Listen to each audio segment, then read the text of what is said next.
What is up, guys? It's your boy at DFS Jimmy, bringing you another early week course preview from our friends over at fansharesports.com. That's right, the guys over at fansharesports.com are doing all the work for you. They listen to every podcast, they read every article, they aggregate all the sentiment from around the industry and all the experts into one easy-to-use place for you over at fansharesports.com. With NFL season right around the corner, make sure you get over there and check out the early bird special. While you're at it, make sure you give this video a like, turn on the notifications button, and follow me on Twitter at DFS Jimmy. Now, this week, we're going to be breaking down Aronimink Golf Club, the third week or the third leg of the FedEx Cup Challenge Championship, whatever you want to call it.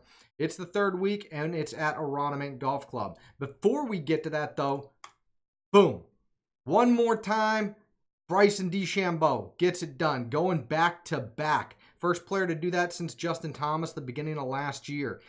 Congratulations to Bryson. Seems like he's peaking at the right time, ready to take on the rest of the field and have a run at the FedEx Cup, securing his first Ryder Cup spot. It all seems to be coming together for Bryson, as he's certainly having his best professional year of his young career.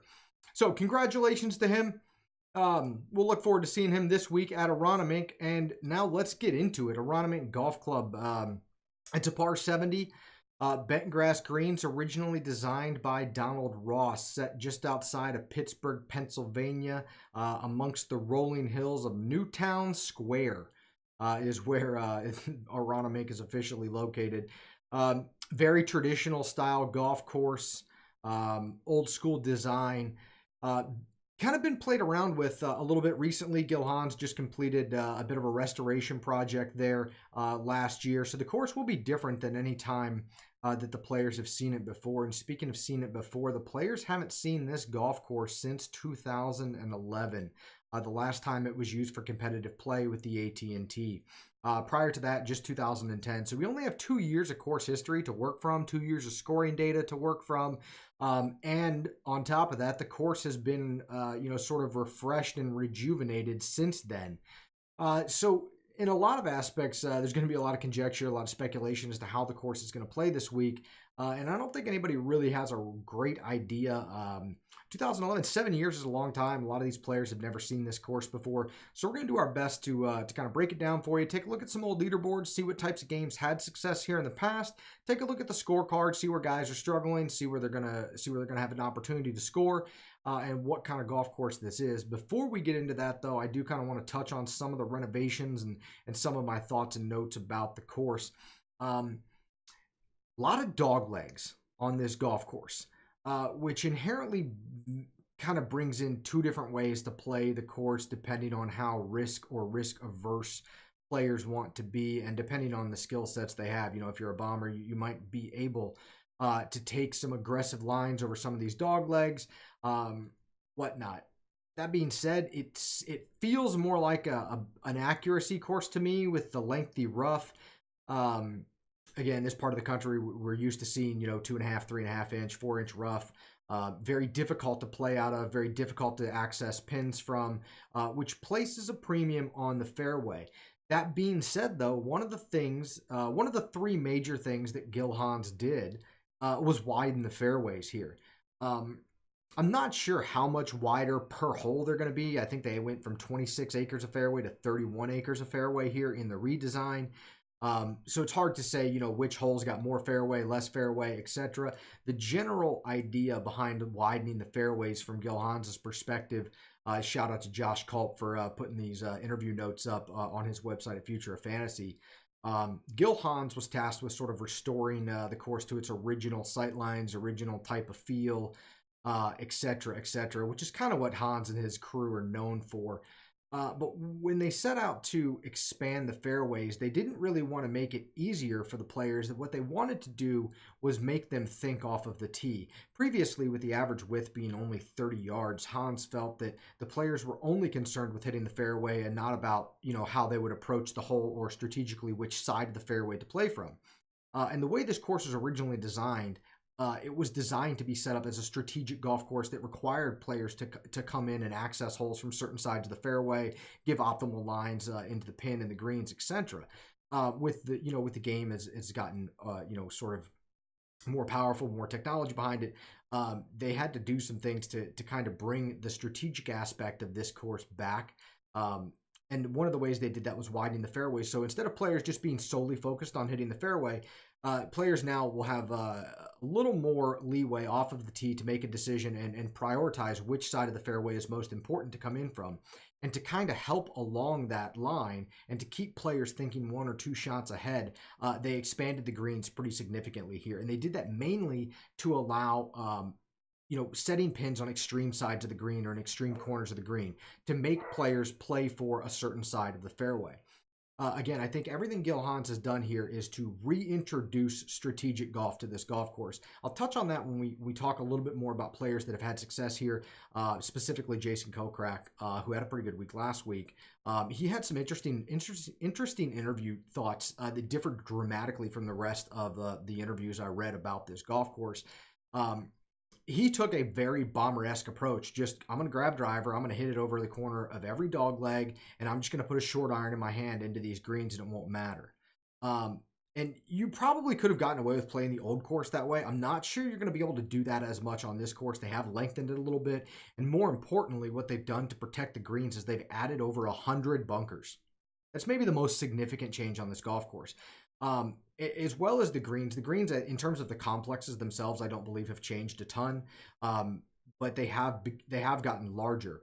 One of the things that I did notice that was consistent throughout every player interview, everything I've read, and it correlates with everything I've seen as I click through the course's pictures and read through different articles about the course, is the extreme undulation and bisecting of the greens on this golf course. They also tend to be elevated and play uphill. Most of the shots play uphill into the green. As you can see in the 9th hole behind me, it's absolutely uphill from this one particular shot heading back towards the clubhouse, but it's definitely an uphill approach to what is a raised green with plenty of runoffs. That is consistent about every green on this golf course except the 14th hole.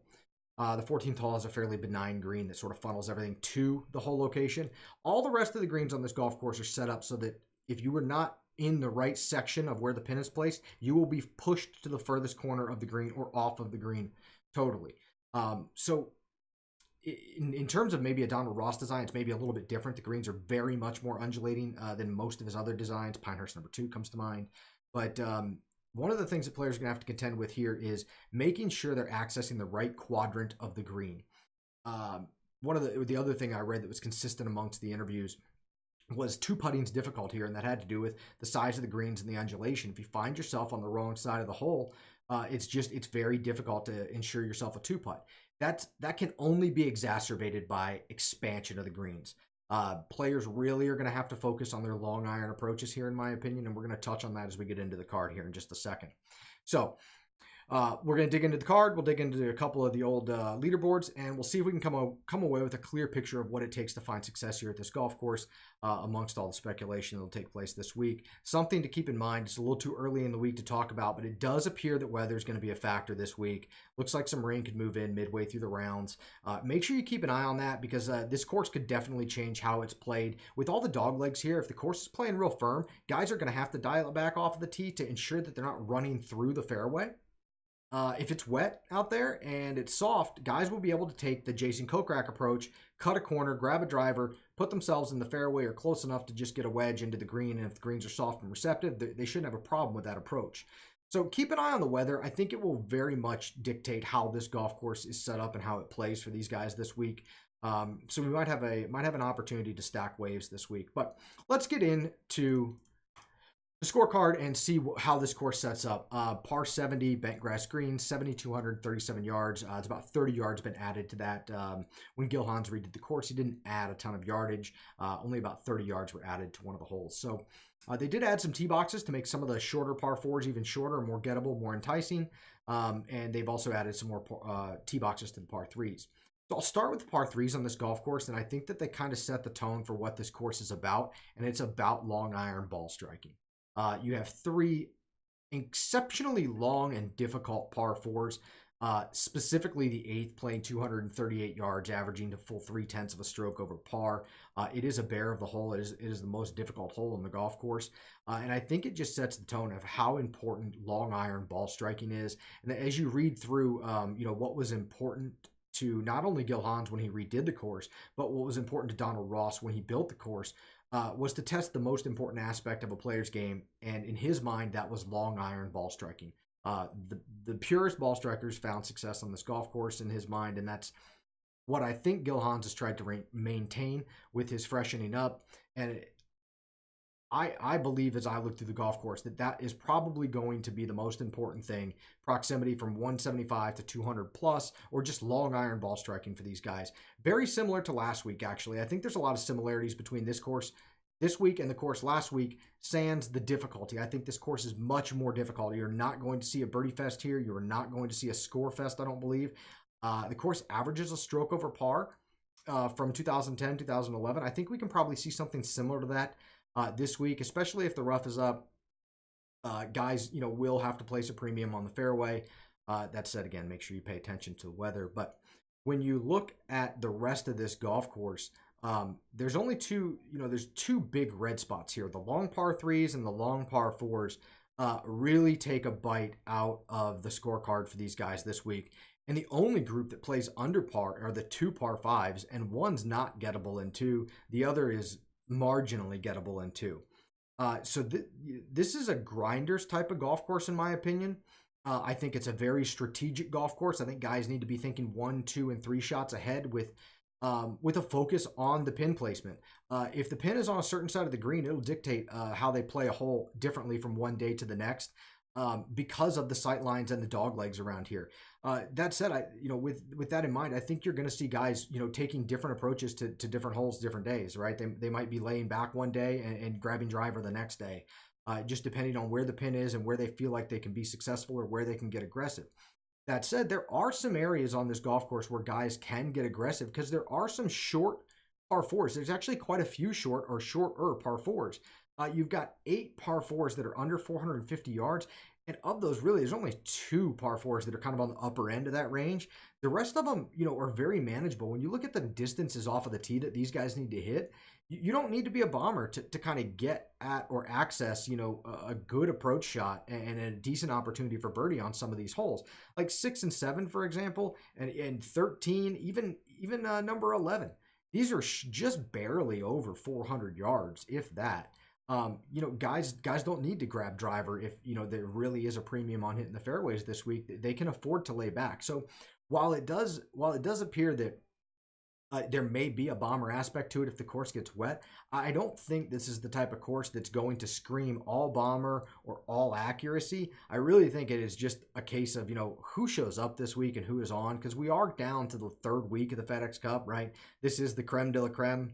Top 70 golfers that have made it this far. So I really think it's a matter of, who's going to execute with their long irons, who's going to keep themselves out of the rough, who's going to keep themselves away from the big numbers this week and keep the course in front of them and keep themselves in contention. Because I don't believe that there's anybody that's going to enter this field that doesn't have a legitimate shot at putting together strong performances with 4 good rounds on a difficult but manageable golf course for basically any of these games. None of these holes seem prohibitive to the shorter hitters on tour. At the same time, none of them seem to scream like bombers have a huge advantage here. So I'm not going to be leaning too far one way or the other. I'm going to focus on recent form, long iron ball striking, and just hoping to find some guys that can make some putts on some bent grass greens. I will factor in some 3-putt avoidance this week with the expansion of the greens and the notes I've read about how difficult the course was to 2-putt as it is. But all in all, I think it really comes down to course managers, guys that make good decisions, keep their head about them, and can ball strike with their long irons. I really think that's probably the most important factor this week. So that said, we probably have some carryover with guys that I like from this week to last week. Make sure you tune into Bogey Free tomorrow night, and Matt and I will be going through all of those. Now that we've kind of covered the scorecard, where guys are going to attack, we know the par 5s are going to be super important. We know the long par 4s are going to take everything away, and the long par 3s are going to do some damage as well. The rest of the course, just kind of grab a birdie where you can, avoid the bogeys where possible. Now let's take a look at the guys that had success on this course in the past. We'll start with 2011. We see an unlikely winner. Actually, we see an unlikely trio at the top in Nick Watney, KJ Choi, and Charles Howell III.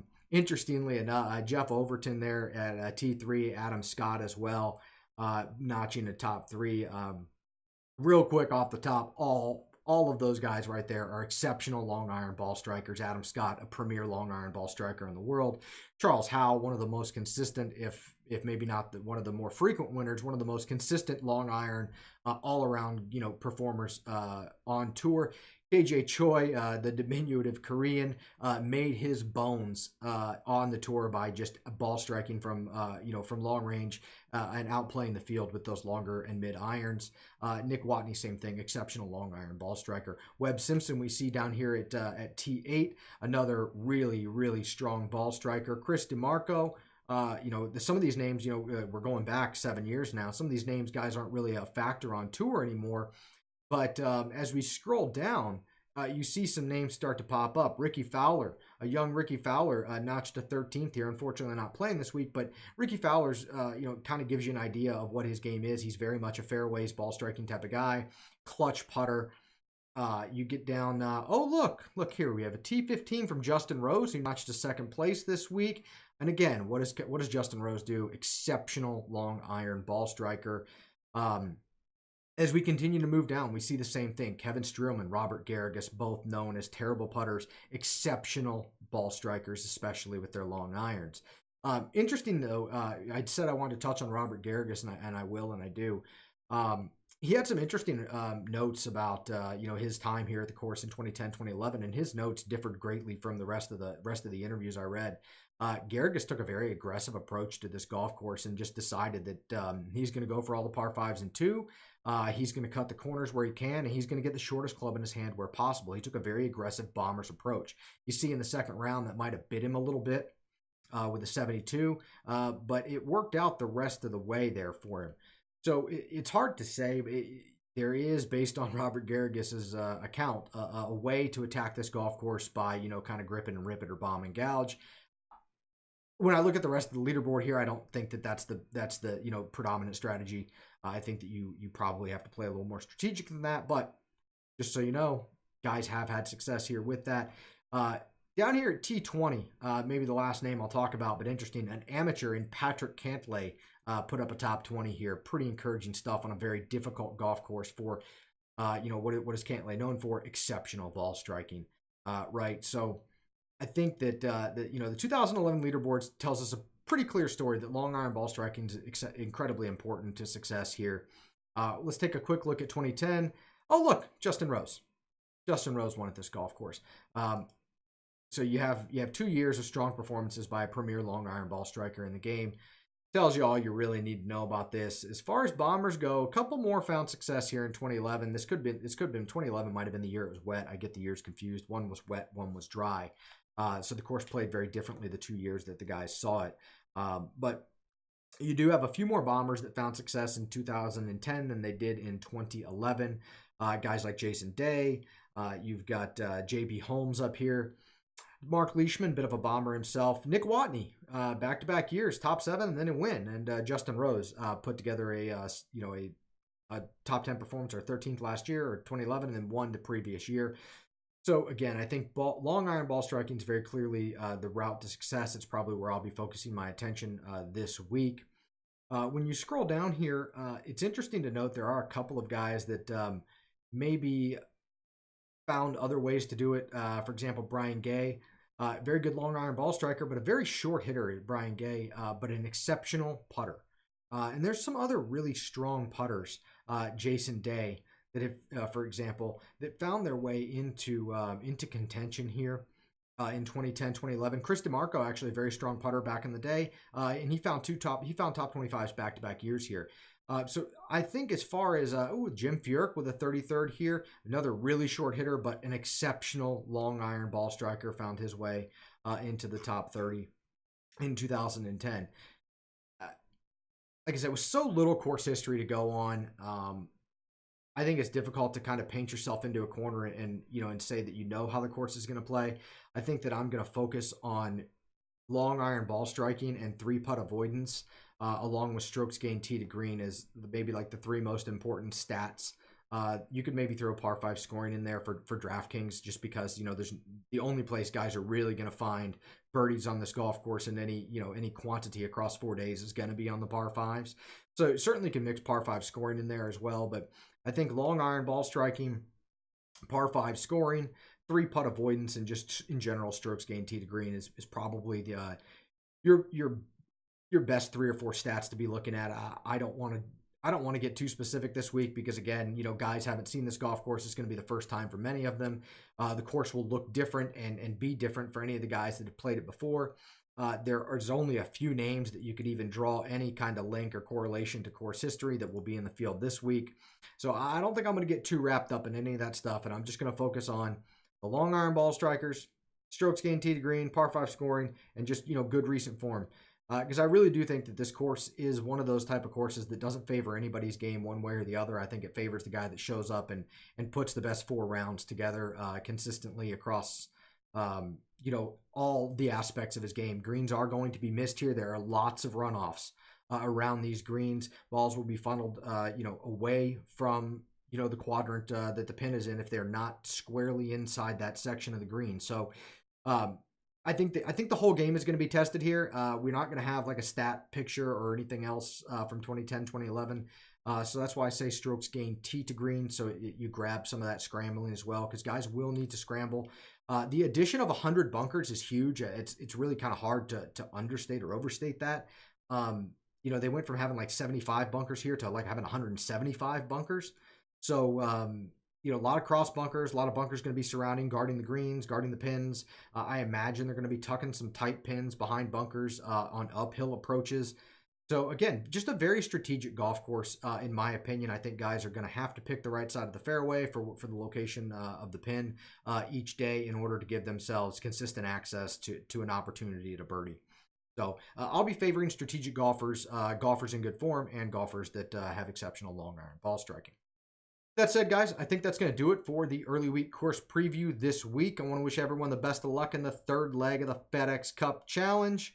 Make sure you give me a follow at DFS Jimmy on Twitter. Make sure you check out fansharesports.com. Get in for the early week, or get in for the early season early bird special for NFL season, and make sure you give the video a like on YouTube. Thanks for watching. We'll see you guys next week.